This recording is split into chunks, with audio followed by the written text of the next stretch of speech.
الحمد لله الحمد لله الحمد لله الحمد لله الحمد لله الحمد لله الحمد لله.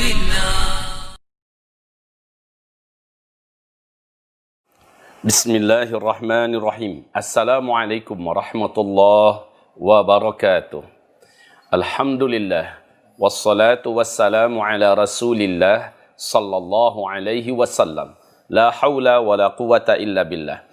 Allahumma la sahla illa ma ja'altahu sahla. Wa anta taj'alul hazana idha syi'ta sahla. Rabbi syrah li sadri. Wahlul 'uqdatam min lisani yafqahu qawli.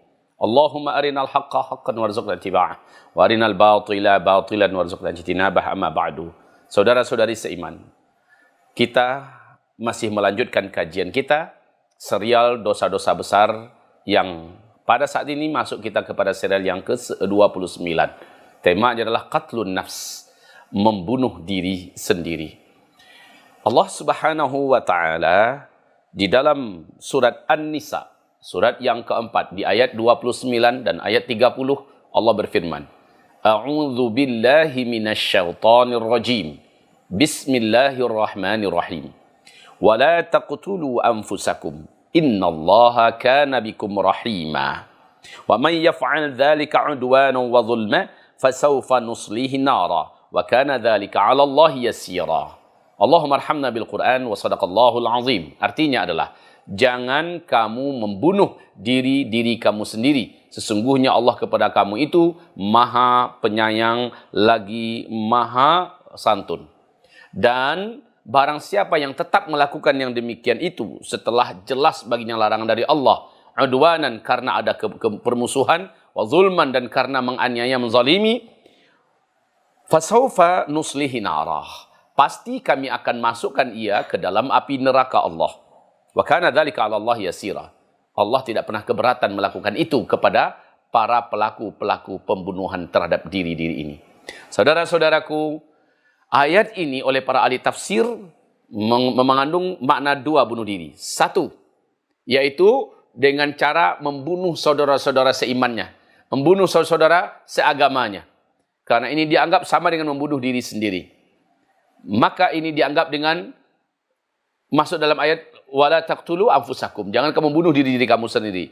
Wa may yaf'al dzalika 'udwanan wa zulma, siapa yang melakukan itu dalam keadaan dia memusuhi, dalam keadaan dia berbuat aniaya dan zalim, maka yang dimaksud adalah membunuh saudara seimannya. Maka dia dianggap membunuh diri kamu atau bunuh diri.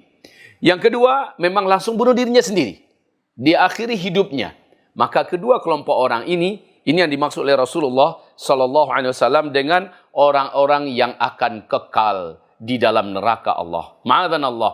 Saudara seimanku, dalam sebuah peristiwa ada kejadian tentang orang yang tidak sabar karena menghadapi ujian, tidak sabar karena menghadapi menghadapi rasa sakit, dia tidak sabar. Lalu akhirnya dia sudahi hidupnya. Mari kita dengarkan dari Jundab bin Abdullah yang mengatakan bahwa Nabi sallallahu alaihi wasallam bersabda. Apa kata Rasulullah SAW? Ini hadis adalah hadis yang sahih, diriwayatkan oleh Imam Bukhari dan juga Imam Muslim. Kana fi man kana qablakum rajulun bihi jurhun, fajazi'a fa'akhadha sikinan fa'akharra biha yadahu. Fama rafa'at damu hatta mata, qala Allah Ta'ala badarani abdi binafsihi haramtu alaihi al-jannah. Ada sebelum kamu, kata Rasulullah, seseorang di mana dia mengalami luka. Dia mengalami luka. Darahnya mengalir dengan perlahan-lahan dan dia merasakan sakit. Lalu dia tidak tahan, dia ambil pisau, kemudian dia putus urat nadinya, ya, supaya lebih cepat darahnya keluar dan dia mati. Maka Allah Subhanahu wa taala berfirman kepada makhluk itu, kepada manusia itu, badarani abdi, hambaku telah mendahului aku, kata Allah Subhanahu wa taala. Maksudnya apa? Allah Subhanahu wa taala akan mengambil nyawanya dengan secara resmi, dengan secara mulia dan terhormat, tetapi dia mengakhiri hidupnya. Maka dia telah mendahului Allah Subhanahu wa taala. faharramtu alaihil jannah, aku haramkan untuknya surga. Wahai saudaraku, jangan gelap mata. Jangan berfikir untuk menyudahi hidup. Karena hidup yang kita jalani sekarang ini memang sudah ditakdirkan sebagai tempat ujian. Ad-dunya darul waba, darul bala, darul imtihan, darul ikhtibar. Dunia ini adalah kampung di mana orang diuji. Kampung di mana manusia diberikan tempaan, terpaan, dan berbagai macam musibah ujian. Mau tempat yang tenang bukan di dunia, tapi nanti di kehidupan berikutnya. Tapi siapa yang tidak mau menjalani hidup ini dan mengakhiri hidupnya, maka demi Allah kehidupan yang berikutnya, dia tidak akan pernah bisa menikmatinya. Dia tidak akan pernah bisa mendapatkan ketenangan. Bahkan yang menunggu setelah ini jauh lebih berat. Dan ini baru seujung kuku yang mungkin saja tidak bisa dinilai dengan seujung kuku. Bahkan lebih kecil daripada atom dibandingkan dengan ujian yang akan dihadapinya di seberang kematiannya. Sebaiknya dia bersabar dan itu lebih baik. Saudara-saudara seimanku, Abu Hurairah radhiyallahu anhu berkata, Rasulullah sallallahu alaihi wasallam bersabda, siapa yang membunuh dirinya dengan benda tajam, umpamanya dia tusuk perutnya, dia gorok lehernya, dia putuskan urat nadinya, atau apa yang dia lakukan dengan benda tajam itu, Rasul melanjutkan, maka nanti di neraka Jahannam. Di neraka Jahannam, berarti orang ini pasti masuk neraka Jahannam. Maka orang ini di neraka Jahannam akan memegang pisau tersebut, lalu menusuk-nusuk dirinya untuk membunuh dirinya. Tapi dia tidak pernah mati. Dia terus menusuk. Bila yang dilakukan ke perut, maka dia akan terus tusuk perutnya. Dia yang dia lakukan itu menggorok lehernya, maka dia akan terus menggorok lehernya. Pokoknya dengan pisau tersebut dia akan terus menyiksa dirinya sendiri dalam neraka Jahannam.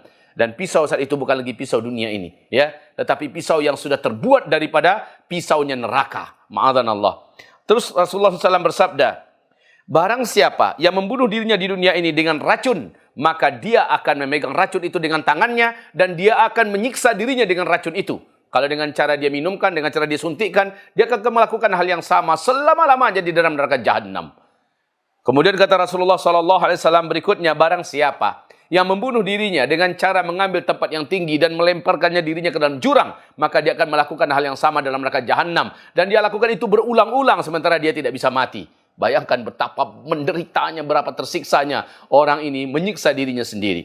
Semoga Allah Subhanahu wa taala menjadikan otak kita ini cerdas, menjadikan hati kita ini tegas mengatakan tidak untuk suatu perbuatan pengecut, untuk suatu perbuatan yang putus asa. Karena tidak akan pernah berputus asa orang-orang yang beriman. Allah Subhanahu wa taala berfirman, yang berputus asa itu hanyalah orang-orang kafir. Saudara-saudaraku, terakhir Thabit bin Dahhak mengatakan bahwa Rasulullah sallallahu alaihi wasallam bersabda, man qatala nafsahu bi syai'in 'udziba bihi fi nari jahannam wa la'nul mu'min ka qatlihi. Awas, ini sesuatu yang lain.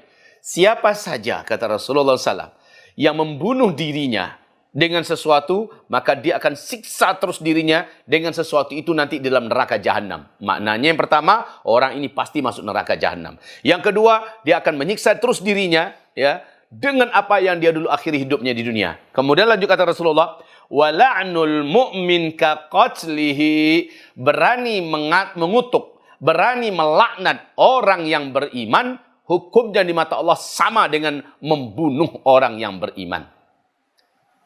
Di awal ayat tadi sudah kita terangkan. Makna membunuh diri itu ada dua. Membunuh orang beriman atau membunuh dirinya sendiri. Sama artinya dengan membunuh diri. Ya, membunuh orang beriman dosanya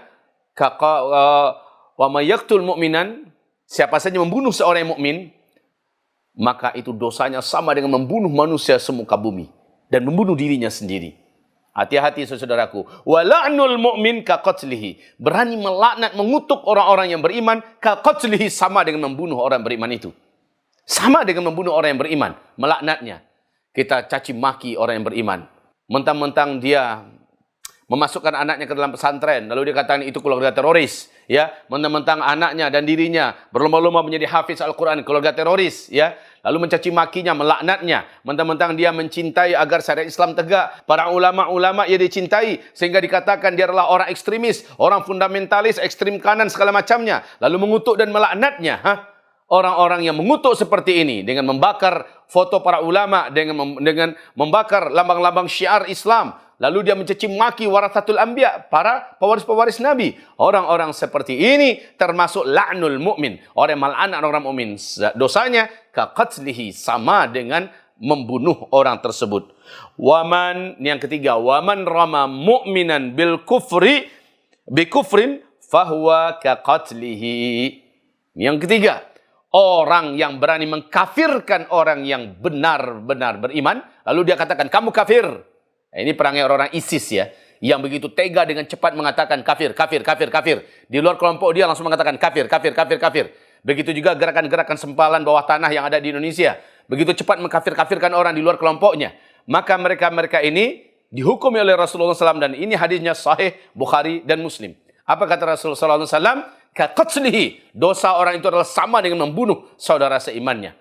Di hadis yang lain, man qala li muslim anta kafir wa laysa kadzalik, orang yang berani mengatakan kepada orang muslim anta kafir, kamu ini sudah kafir. Padahal dia tidak kafir menurut Allah. Sementara orang ini tega mengatakan kafir kepada saudara muslimnya, fahuwa kafir. Maka dikembalikan oleh Allah kalimat itu kepada dirinya orang yang berkata, maka dia sudah kafir di mata Allah Subhanahu wa taala. Jadi, jangan main-main dengan kata-kata. Jangan main-main dengan ucapan. Jangan main-main dengan tulisan, di mana dalamnya ada hujatan, celaan, cacian, dan kutukan kepada orang-orang yang beriman, karena dosanya sama dengan membunuh orang itu. Dan semoga setelah mendengarkan ini, taubat nasuhalah. Taubat nasuhalah. Dan cara yang terbaik taubat nasuha setelah mencaci maki, melaknat, mengutuk adalah perbaiki kembali nama-nama orang itu. Bela nama-nama orang tersebut. Katakan saya sudah taubat dari apa yang dulu saya perbuat. Maka fa'amma man taba wa amana wa aslah. Barang siapa yang taubat dan dia benar-benar beriman dan dia memperbaiki dirinya. Di ayat yang lain fa'amma man taba wa aslah wa bayyana, siapa yang taubat lalu dia melakukan perbaikan, wa bayyana, dia jelaskan kepada orang, ya. Faulaika atubu alaihim wa ana tawwabur rahim. Orang-orang itulah saya akan terima taubat mereka. Saya adalah penerima taubat yang sempurna, yang penuh dengan kasih sayang. Kata Allah Subhanahu wa taala dalam firman-Nya. Jadi saudaraku, taubatlah. Taubatlah dari masa lalu. Allah akan sedia menerima kita mumpung nyawa belum sampai di tenggorokan. Belum mumpung matahari belum terbit dari sebelah barat. Ayo taubat nasuha. Jika tidak, besok, lusa, atau tahun depan berikutnya, Anda pasti mati. Sebagaimana semua makhluk yang pernah hidup di muka bumi ini, mati. Dan kita akan bertemu dengan Allah di kehidupan abadi kelak. Ayo, tentukan sikapmu sekarang. Ambil jalan yang benar. Dan tidak ada waktu terlambat bagi orang yang kembali kepada Allah Rahman Ar-Rahim. Barakallahu fina fikum jami'a. Subhanakallahumma bihamdika. Asyhadu an la ilaha illa anta. Astaghfiruk wa atubu ilaik. Wabillahi taufiq wal hidayah. Wassalamualaikum warahmatullahi wabarakatuh.